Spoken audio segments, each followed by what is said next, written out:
এই জাদুবিদ্যা সত্য, এবং এখনকার অনেক ভণ্ড যে কবিরাজগুলো বের হয়েছে, এরা জিনকে তাবে করে নিয়ে এই জিনদের মধ্য দিয়ে মানুষের মধ্যে জাদু ছড়িয়ে দিয়েছে, এবং এর ফলশ্রুতিতে বহু পরিবার ধ্বংস হয়ে যাচ্ছে।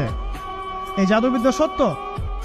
আরো একটা জিনিস সত্য, নবী সাল্লাল্লাহু আলাইহি ওয়াসাল্লাম বলেছেন ইন্না আইনাল হক, চোখের নজর সত্য। নবী করিম সাল্লাল্লাহু আলাইহি ওয়াসাল্লাম বলেছেন চোখের বদনজর সত্য। এই যে আমরা বলি ফেসবুকে এত বেশি ছবি দিয়েন না ভাই, ছবি তুলেন না, ছবি তুলেন না, বারবার যে বলে নিষেধ করি, কারণ কি জানেন? একটাই কারণ, বিকজ চোখ লাগাটা সত্য।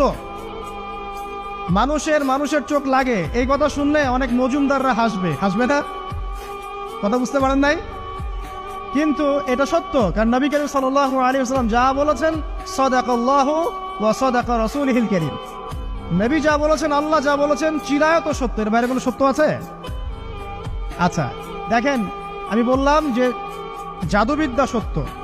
এই জাদুবিদ্যার চর্চা মানুষ করে, এখনো করে, এবং এই জাদু দিয়ে মানুষের ক্ষতি করার জন্য জিনের প্রয়োজন হয়, দুষ্ট জিন।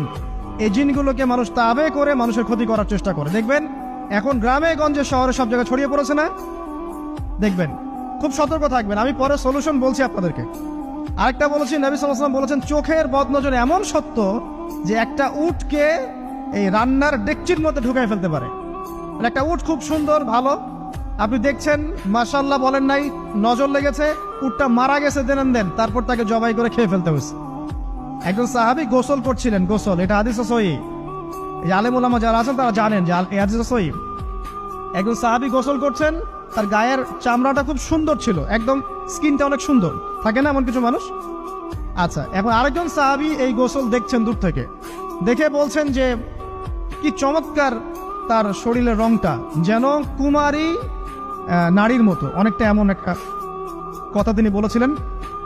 সাথে সাথে এই সাহাবী অজ্ঞান হয়ে পড়ে গেছে। কোন সাহাবী? যিনি গোসল করছিলেন। এটার আপনি কোনো ব্যাখ্যা দিতে পারবেন না তো, এখানে কোনো সায়েন্স দিয়ে বা মেডিকেল সায়েন্স দিয়ে আপনি কোনো ব্যাখ্যা করতে পারবেন না।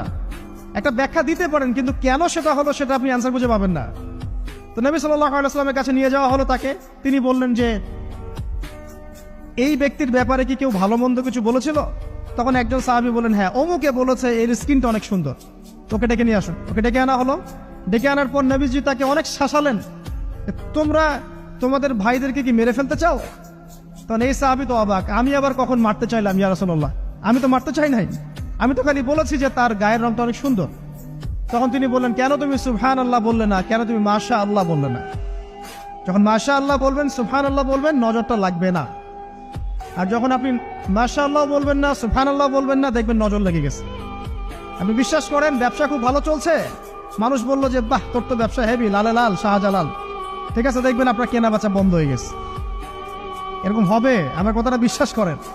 এটা কিন্তু সায়েন্স প্রমাণ করতে পারবে না, আল্লাহ এবং তার রাসূল বলেছেন, তার উপরে কোনো সত্য নেই। আছে সূরা কাহফ 29 নম্বর আয়াত পড়ে দেখেন, আল্লাহ পাক বলছেন ওয়াকুলিল হাক্কু মির রাব্বিকুম, সত্য সেটাই যা তোমার রবের পক্ষ থেকে আসে। ফামান শাআ ফালইউমিন, যার ইচ্ছা হয় বিশ্বাস করুক, ওয়ামান শাআ ফালইয়াকফুর, যার ইচ্ছা হয় সে অস্বীকার করুক। এই কারণে আমরা বলি ফেসবুকে এত বেশি ছবি দেওয়া, এই আই ওয়াশ করা, এই যে শো ডাউন করা, হ্যাঁ, ইসলামের কিছু কাজ করলেন একদম মানুষকে না দেখাইতে পারলে ঘুম হচ্ছে না, এগুলো বন্ধ করেন, এগুলো বন্ধ করে দেন আল্লাহর ওয়াস্তে। অফলাইনে কাজ করেন, নিজেকে গোপন করার চেষ্টা করেন। যত বেশি মানুষের কাছে নিজেকে এক্সপোজ করবেন, কাজের বরকত কমে যাবে, কাজের বরকত কমে যাবে, চোখ লাগবে, নজর লাগবে। এবং চোখ লাগা বদ নজরে বহু আলেম আস্তে আস্তে মাঠ থেকে মাইনাস হয়ে গেছে না? যায় নাই?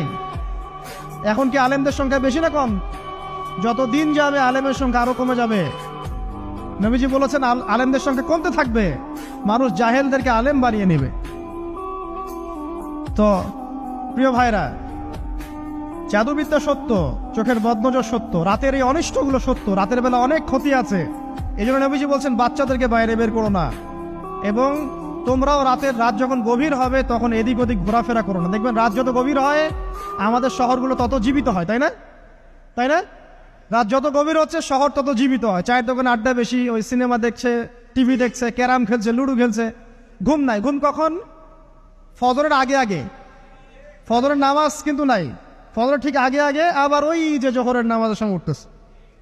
এখন আমাকে বলেন, এরকম জেনারেশনকে দিয়ে কি আসলে ইসলামের কোনো খেদমত হবে?